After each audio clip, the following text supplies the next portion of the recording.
Good morning. Good morning, everyone. Thank you so much for having me. I want to respectfully acknowledge that I live and I work on the treaty and traditional territory of the Mississauga Anishinaabe in what is now known as Peterborough in Ontario, which is about an hour and a half north of Toronto, northeast of Toronto. I offer my gratitude to the First Peoples for their care for and teachings about our earth and our relations, and I hope in my work that I can do my part in honoring those teachings. I want to give some thank yous, first of course to Natasha and Rhonda for inviting me and for their great communication throughout this whole process, including up till 1 minute ago, and their warm welcomes and hospitality. I want to thank Dewey Jones and Ron Black and their team at Abbeyfield Lakefield for inviting me to be involved in many ways over the last year in their vision to develop an Abbeyfield house in Lakefield, Ontario, which is just a few minutes north of Trent University where I work and essentially live. And we will hear from Ron shortly as well. And I want to thank everyone in the audience for the work you do to support older adults. This is critically important work, and though since COVID, the spotlight is suddenly upon older people and the inequities in supporting them and in those who provide care and support.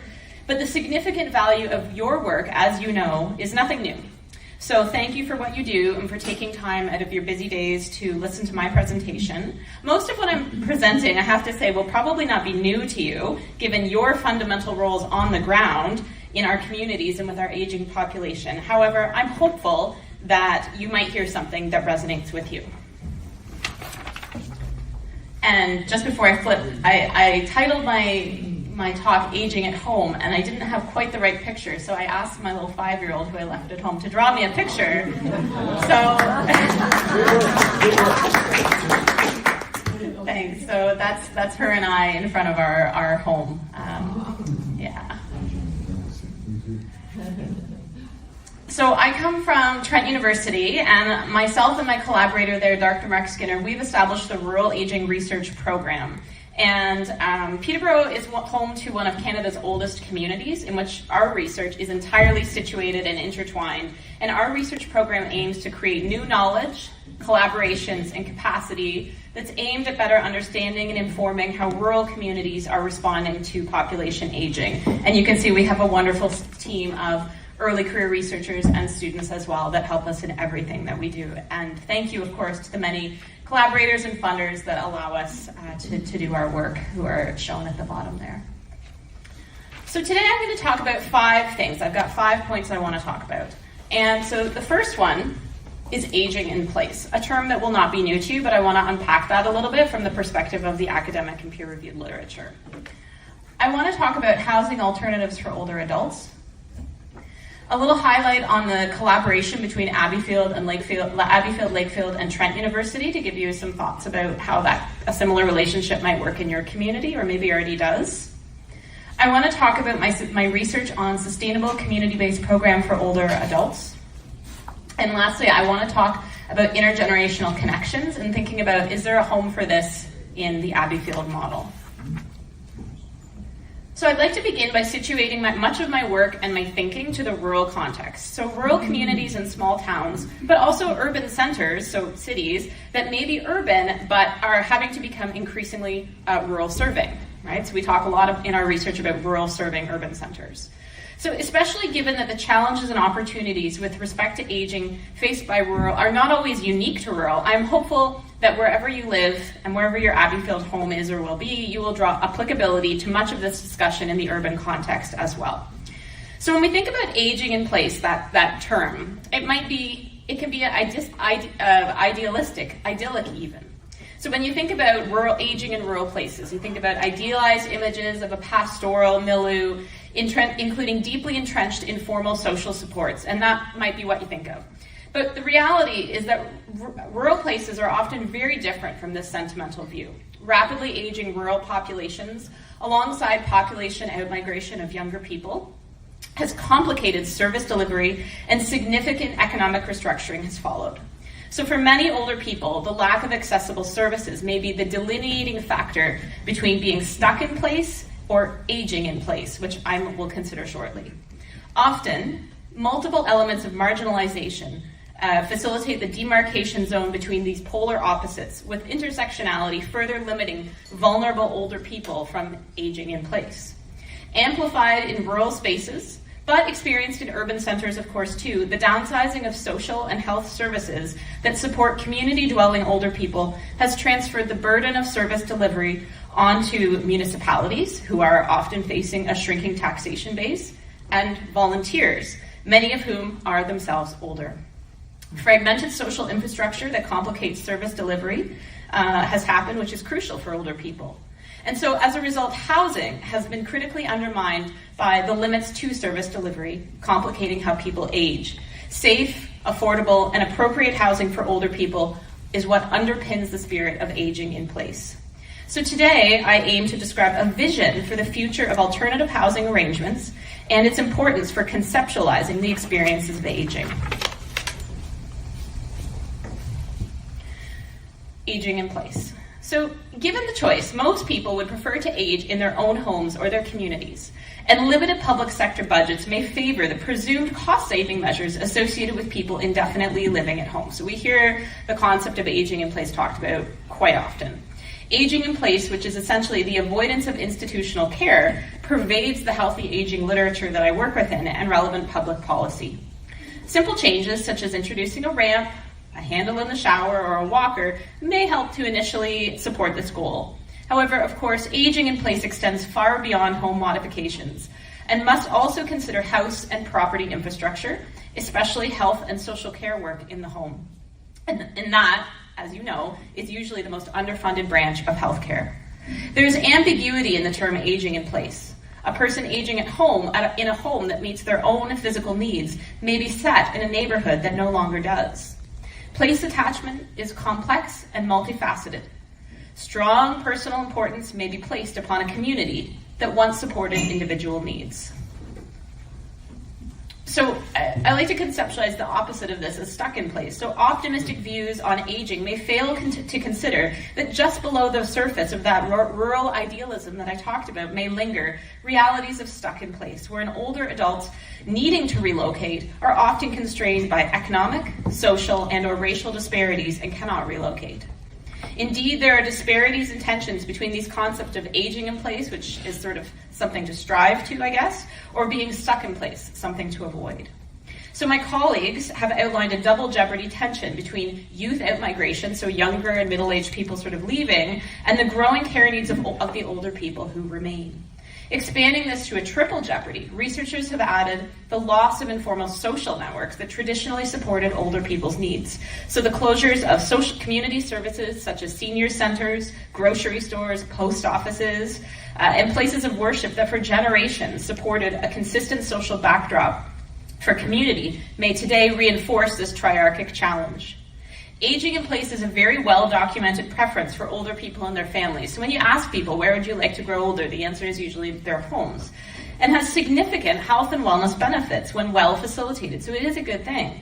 However, this seemingly affordable and desirable concept may also be idealized and somewhat naive, given that functioning services are absolutely critical to effectively supporting aging in place. So, services for an aging population. Rural places may lack the population to support the range of public services usually provided by federal or provincial governments. So think about community, social, health, and education services. And urban centers, as you know, are not immune to this either. As I said, municipalities must draw on shrinking tax bases and may be unable to provide current and adequately made infrastructure supported by dwindling pools of health professionals and volunteers, so it's hard to find people sometimes. To pick up the slack in government service provision, responsibility then, as you know, falls to the shoulders of families and individuals and people in the voluntary sector to find ways to provide required services for rural older adults and those in small towns as well. You might find this a familiar concept, as this would include, of course, Abbeyfields. Voluntarism can facilitate community sustainability and development and can be transformative for the individual volunteer. People like contributing.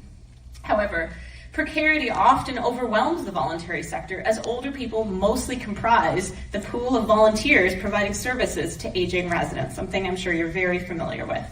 And this is a phenomenon referred to my friend and colleague Mark Skinner as older volunteerism. So if you're interested in that, there's a whole literature about that to read. So for example, my favorite example that I hear everywhere I go is imagine a 90-year-old volunteer delivering food through a Meals on Wheels program to their 85-year-old neighbor. I have heard this specific example many times, and really it exemplifies the peer-to-peer support that is often required just to maintain some level of service.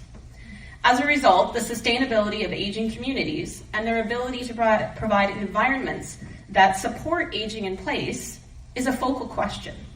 It is likely that a balance between aging in place, more possible within well-serviced communities, and being stuck in place, more likely in precariously serviced communities, will increasingly tip in the favor of isolation.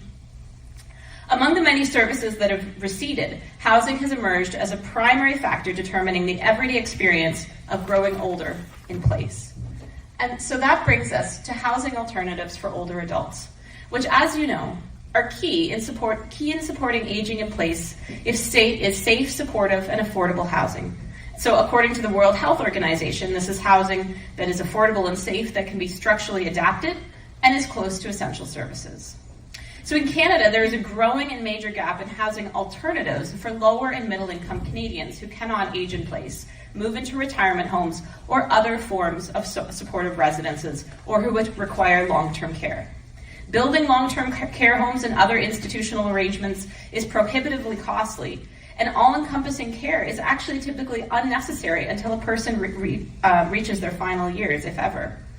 Rural Canadians are actually twice as likely to enter long-term care when their needs could have adequately been met at home, given appropriate supports. Premature entry into the long-term care system benefits no one, resulting in significant financial stress on the system and personal stressors on the person.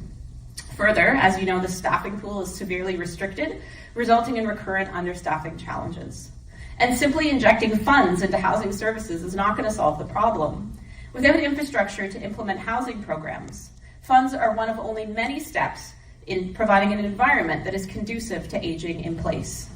So given individual people have very unique housing needs, everyone needs something different, the contextual differences across individual rural communities, and the differences in funding and oversight, it is not surprising that a variety of wonderful models have been developed. So housing models have been developed by governments, community groups, private citizens, so just people like you, and other social institutions, such as universities, for example, with a community-based research focus. And while there are commonalities across these different models, most are one of a kind in terms of implementation, considering the needs of their individual local populations. Most are grassroots in terms of funding, so often seeking donations that are significant from the community and government grants, which takes work, right? Grant writing is a lot. Development and implementation, and are led by volunteers largely. Excluding retirement homes and assisted living models, housing alternatives for older people can be roughly divided into two categories: community support models and home sharing models, which I'm going to focus on now. So here's some people, some of you might actually know, who are residents at the Abbeyfield that I visited in Caledon, Ontario.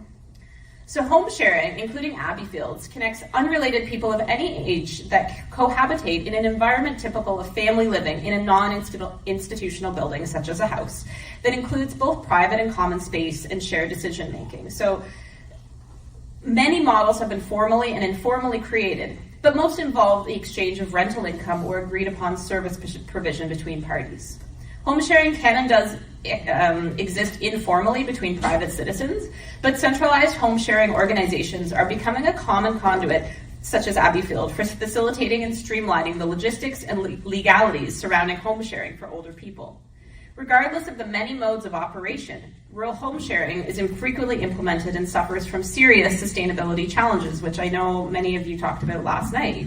Home sharing addresses practical limitations of housing for older adults, and it does provide benefits of social connectivity among people. When we're connected, we're better. Critical to their success, home sharing models are often facilitated through an external agency where a paid position is responsible for making the matches, and then the organization carries the liability.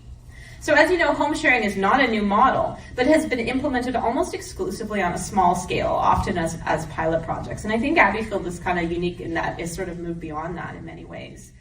Further, there are significant municipal barriers, such as zoning laws, which you will be totally familiar with, to implementing home sharing on a wider scale. So as a result, unfortunately, despite all the incredible benefits that I'm aware of in the literature and you know from your actual experience, home sharing is actually pretty limited given its prevalence in general, and especially in rural spaces where it's needed.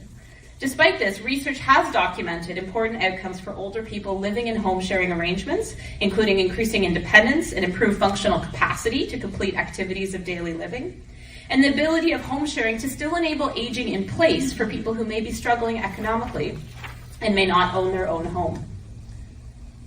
So, as an example, I'd like to switch now to the collaboration between Abbeyfield Lakefield, which the future houses are pictured right here, and Trent University, where I'm lucky enough to work. So as you can see, the literature more broadly behind home sharing really supports the model such as Abbeyfield. And so given this, I, as a professor, became interested in supporting the development of home sharing arrangements in my community to support older adults wishing to age in place. Perhaps not in their own homes, but in their community. So it's a community-university collaboration, and I invite you to think about how this might potentially work within your own community. So in 2018, some of my students and I worked with Abbeyfield Lakefield, we conducted a needs, so there's some pictures of my students, and there's me talking like I always am in front of people. And we conducted this needs assessment to determine interest in establishing an Abbeyfield home. So really creating a fundamental report that showed that people wanted to do this. And that was at the time led by community leader Dewey Jones, with the cause since taken up by Ron. So we created this community research report. I look at that, I feel it's a lifetime ago that we made it, with my students, and you can access that online if you'd like. We also have a peer-reviewed publication that the students wrote based on the same literature. And I want to share 3 quotations that come from that report about affordability, independence, and community. So affordability, I think the main thing is your finances. When you get to be at that stage, you are looking at your finances and thinking about what can you afford, where can you afford to live, and for how long. And in terms of independence, being somewhere within the village is a really important thing. So walkability is key.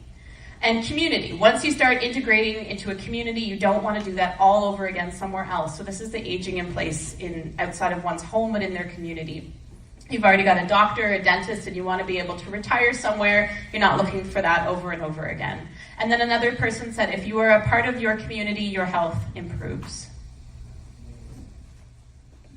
And as a output of this collaboration, we started making videos during the pandemic to try to find a way to share our research. And one of those things we wanted to do was find a way to amplify the work being done by Abbeyfield Lakefield, in part to sort of help give them a piece of evidence beyond the report that we created to support, their next steps in that. So I'm going to show that video now. Home is usually talked about as the best place to grow older. However, what about when it's not? That's where unique alternatives to housing for older people comes in. Abbeyfield Housing is a unique home sharing arrangement wherein older people live together in a small communal housing environment, usually in a house, facilitated by a nonprofit organization. Just north of Trent University, in Lakefield, Ontario, the Abbeyfield House Society of Lakefield has been working to establish an Abbeyfield house, and this video documents the process that they've undergone to this point. Seniors are lonely, they need company, and yet in a large establishment, it's not quite as simple as making friends in a smaller, say, 14 to 16 unit establishment or house.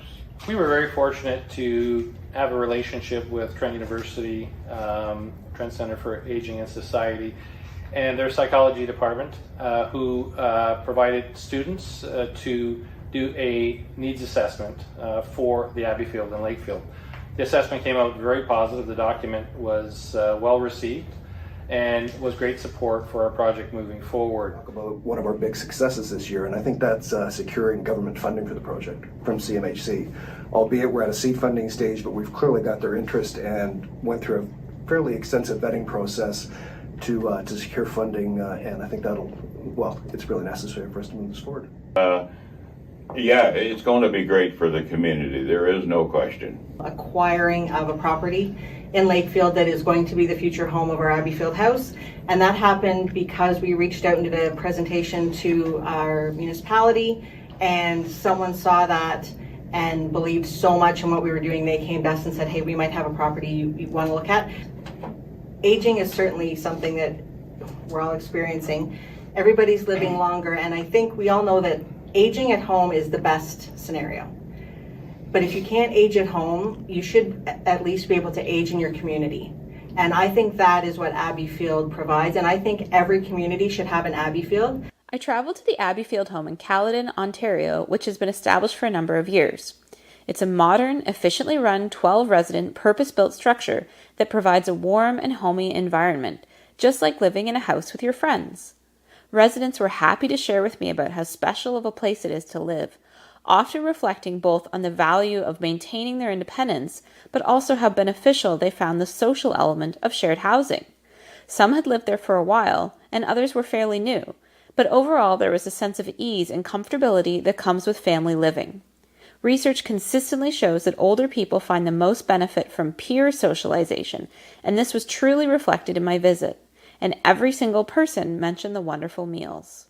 I spoke with a staff person and a board member at Abbeyfield Canada about their experiences with developing and running an Abbeyfield house, and I chatted with the residents about how it works for them in their day-to-day lives. It is like a family, because if you are not satisfied with what's going on around you, when the people are, you can go off and do your own thing. That's what I like about it. You have your privacy if you want it.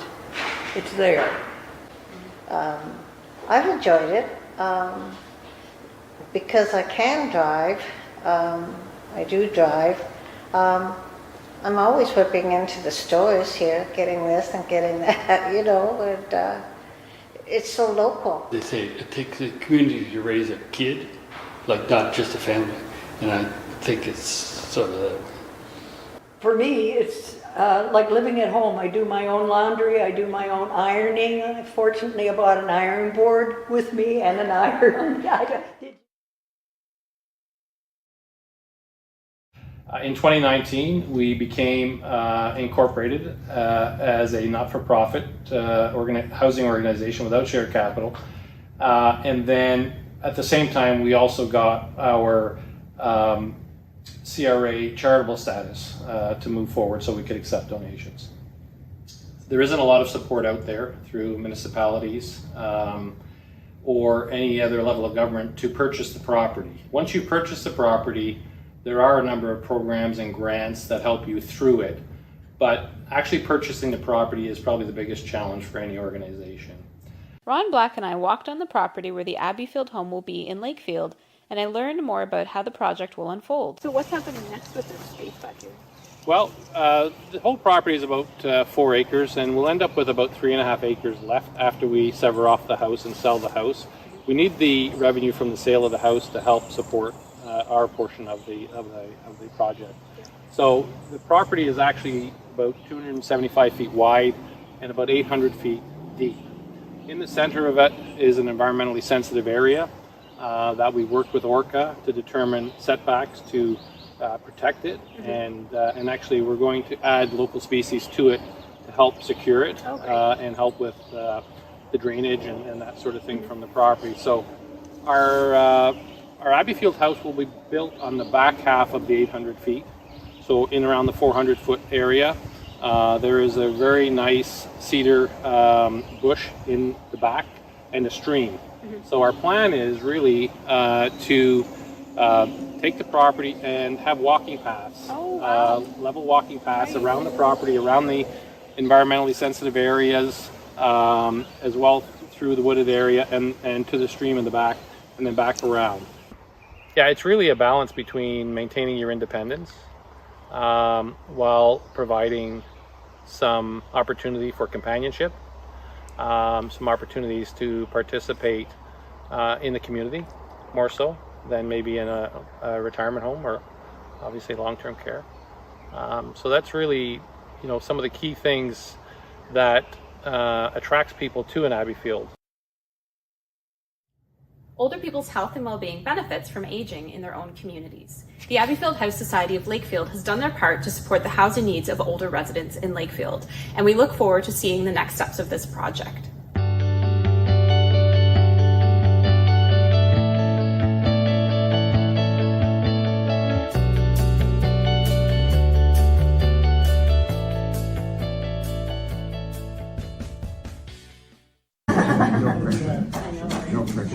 I had a brand new baby during the pandemic, so there was a third person. It was a whole family effort. So we'll hear more from Ron about, I think, some of those specific challenges to implementation from an updated perspective as well. But before that, I want to take a step back and share some of the barriers that may prevent and the factors that may support sustainable community-based programs for older adults. And this is especially grounded in my research on rural age-friendly communities. So you've probably heard that term a lot, age-friendly communities, which is a really good way to, I think, couch the work of Abbeyfield within a broader policy. The aim here is to demonstrate that the barriers you may be facing, and the positives as well, are not unique to grassroots co-housing, but are endemic to the development and implementation of community-based programs for older adults. So age-friendly communities are those that are more accessible to and inclusive of their aging population. And building sustainable age-friendly communities has been a primary focus of my research for about 15 years. So what this is how to support the creation of a strong link between the early stages of development and the long-term viability of programs, kind of like a 40-year-old Abbeyfield program, right? The same idea, ultimately to have the positive effects for older people that we're seeking. So from this, my work has evolved to seek understanding how age-friendly programs, and indeed the structure of age-friendly policy itself, might even exclude some older adults. And so to understand some of these barriers that may prevent and factors that may support sustainable age-friendly programs, between 2014 and 2020, we interviewed 102 age-friendly program coordinators, community members, volunteers, and older program participants themselves in 16 communities in Newfoundland and Labrador and in Ontario. We drove literally tens of thousands of kilometers in all seasons and talked to all kinds of people in every rural setting you can imagine. We met so many amazing community leaders and older adults who were really eager to show us what growing older and supporting those who were doing so was like in their individual community. So that's us traveling around. My research assistant Amber and I really got to know each other over those many trips. And so the key finding was that there was and is significant uncertainty for program sustainability. So we found this significant uncertainty, and I'm going to just show you quickly a few quotes to support this. And I want to do this to make you feel okay about some of the struggles that you're facing. You know, it's nice to know that there's strength in numbers, right? And I will end on a positive. We've established that capacity issues are significant between early development, so that's almost the easy part, and then long-term. So few volunteers, right? We're relying on volunteers like you. Limited capacity equals burnout. So someone said you cannot push volunteers for 40 hours a week. Research has demonstrated that there are challenges of limited finances, capacity, and scope, which has also ultimately resulted in many age-friendly programs being kind of small in their capacity. So all this saying about housing, transportation, and isolation, a good attempt has been made, but solve the problem, a big no. So just in terms of this, like we're seeing so many age-friendly programs that are hearing that housing and also transportation is a major, major problem, but it's just something that is too much for these age-friendly programs to address. So this is where something like Abbeyfield can come in and really fill that gap with its own programming structures that do exist. However, we've also found that overall, sustainable community-based programs for older adults relies on connectedness, collaboration, and community. So although we did talk to lots of programs that actually stopped, that don't exist anymore, they were not sustainable, we talked to many that are.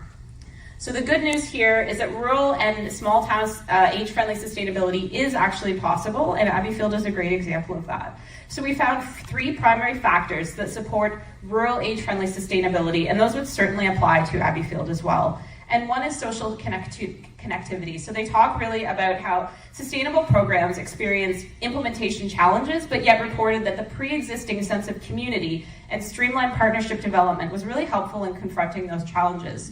So I'll read the second quote. Certainly, it's helped us identify with the community. It's helped us gather volunteers, fundraising dollars, and serve the community. And this slide is about you, community champions. The reliance on individual community champions, so single people usually per location, may be precarious and unrealistically place responsibility on one person or a small group of people who are often retired, so themselves older. It really does appear critical in the early stages of this work. So really, given this risk, the challenge lies in seeking new champions and new people in a committee, which is really helpful in anticipating and buffering turnover. So this program was driven by community champions. It floundered when a council member implemented it. It was on the side of her desk, right? So that's the thing where money can't necessarily solve everything, although it's pretty good. Cross-sector collaborations and municipal integration. We found that bringing diverse and various perspectives within collaborations across different organizations that serve older adults to the table was really important in allowing age-friendly programs to tackle the different elements of planning. And this also includes municipal integration. Those that were not able to become integrated in their municipality typically didn't last. So really growing and then also maintaining municipal connectivity was really directly related to the success and sustainability of initiatives. So this may ring true for yourselves as well. So she said here, no council would turn down funding, but it can't be seen that way, just as money that the government wants to interject. They aren't seeing it as an ongoing integral part of community development. So trying a way to make that so is really significant. So ultimately, we know that sustainable community-based programs, which include Abbeyfields, are really key to facilitating aging in place and not reinforcing stuck in place. And quickly, lastly, I want you to think about intergenerational connections and is there a home in an Abbeyfield? And this picture is from an intergenerational classroom, a psychology of aging classroom that I teach at Trent University. So as a professor, I wondered, so I just want you to think about how could this be applied to Abbeyfield. I wondered, do universities have a social role, maybe obligation to play in reducing ageism? And so I did some research that established that age-based equity, so really good understanding between generations, can happen just in a typical lecture-based classroom. I did that a few years ago. So students that actually just sit and listen to me talk for 12 weeks about aging, which to me sounds pretty boring, but to them, they had a deeper understanding of the aging process, a reduction in and increased awareness of ageism, and enhanced personal connection with aging. So they really felt connected with aging, though they didn't interact with older adults. So then I asked myself, when I found that over the course of a couple of research studies, well, what if the class was intergenerational? And those pictures are from my intergenerational classroom. So just very quickly, in 2024, we implemented an intergenerational classroom. It was in a third-year psychology of aging course at Trent. We had 60 students, so this wasn't one of those little small seminars. This was a big feat to take on. And we had 13 community participants, and they were all 65 plus. And the course composition was formal and informal. So we just had those same regular lectures, but we fit in really exciting indoor and outdoor activities with older adults every single week. And we even had to fit in an informal gathering after class that was optional because we couldn't get people to stop talking with each other, which was really great. And I mean people across generations, and they were not talking about the lecture content. They were talking about, what are you doing this weekend? And just like all the exciting things that regular people talk about. So it was really exciting to see that transfer of just not knowledge so much, but just understanding across generations in my classroom. And as you can see, we created 2 reports. So we're always about creating outputs of our research. So we created a report that profiles the research findings on the left there, challenging ageism and supporting equity, which is what we were hoping to do. And also a toolkit for developing and implementing an intergenerational classroom. If other faculty members want to implement such a thing, we now have a resource for that. And so just briefly, before I sum up my talk, these are our key research findings, and as you can see, those are pictures from the classroom. Trent University, we're so lucky to have such a beautiful campus space. And that picture on the top, I think it's my favorite because I had to stand on a chair because everyone was so excited and I'm so short, and it was just like the vibrancy of the room is exemplified there. And that's Judy giving a little speech about her thing, and it was just such a wonderful thing. So from a research perspective, we always embed research when we do our community-based work, just to make sure we have that evidence that I was able to share with you today, for example. We found that the intergenerational classroom facilitated the development of age-based equity, reduced perceived generational divides, and humanized people of all ages. So a student participant said, this course was the first time that I ever heard that word, ageism, which I think kind of goes to show about the progress and the learning that I had made about that. A community participant said, "I'm not so worried that these are the folks that are going to look after us now when we're old now." No pressure. In terms of reducing perceived generational divides, I think in sharing some of my experiences and them sharing back, you realize the common denominators. So people just started to realize that whether you're 22 or 67, we're all just sort of people. And a student said, "I feel more open to talking with older adults, and I realize how beneficial it is now." And I'm going to wrap up my talk, but before I do that, I want to give you an example of an activity we did. They gave us all such renewed hope for the future, is what a community participant said, and that was really special to me. And one of the moment that I realized that we had facilitated intergenerational contact and people just saw each other as people, I did an activity that was just, it was a what's that called when you bring things in? It was a show and tell. I base all my activities off of preschool. It works every time. People just love it. And so I said, just bring in an item or a picture of an item that represents you, and whatever that is, doesn't matter. And they all brought in the same things. They all brought in little things from their lives, and think about in your head what you would bring in that just represented a person in their lives that was special, a time, a transformational time in their lives, or a goal for the future. And it didn't matter what age they were, and that was the moment when they were in sharing circles, sharing these objects and talking about it, that I realized, not that everybody was sort of the same, but that they got it, that they got that point, and that was special for me. And so I'm hoping I can share in this, that I think that's something that might fit in an Abbeyfield space as well. So intergenerational connections were a transformational way to develop age-based equity. So just think to yourself, how can this maybe be embedded within the Abbeyfield model? Because I really think there's a space. Before I kind of thought there was, and now I know there is. So the key take-home point of my talk today, aging in place is ideal, but also idealized. And perhaps we might instead consider something like aging at home, like the picture I had on my first slide. But to do so, we must collaborate, advocate, and above all, engage with older people, with our residents in the homes at every single stage. Thank you.